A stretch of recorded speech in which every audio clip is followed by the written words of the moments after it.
Farg'ona viloyati Toshloq tumani Istiqlol mahalla fuqarolar yig'ini hududida yashovchi mahalla nuroniylari, aholi vakillari ko'ngilli faol qatlam manzilni obod qilish maqsadida hasharga kirishdilar. Kimdir kurak, ketmon, yana kimdir daraxt va gul ko'chatlarini olib ko'chalarni obod qilish uchun qadam tashladilar.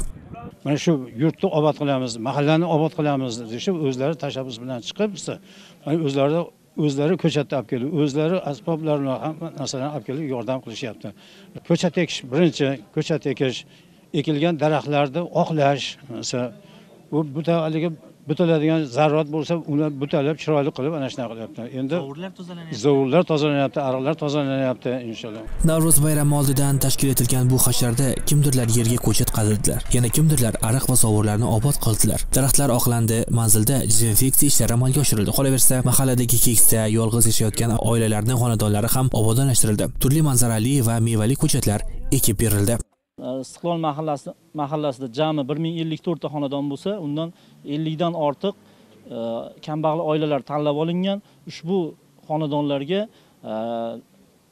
biriktirilgan korxona tashkilot vakillari tomonidan kartoshka urug'liklari, ko'chatchilik urug'liklarini yetkazib berildi. Hamda ushbu xonadonlarga mevali va manzarali daraxtlarni ekish ishlari tashkil etildi. Shuningdek, tuman tibbiyot birlashmasi tomonidan tibbiy ko'rik ham tashkil etilib, 80 nafar fuqaroga ambulator sharoitda, qolgan 20 nafar fuqaroga shifoxonada davolanishga yo'llanma, 30 nafar fuqarolarga 120 xil turdagi dori-darmonlar bepul tarqatildi. Shifokorlar tomonidan tibbiy madaniyatni oshirish mavzusida suhbatlar o'tkazildi.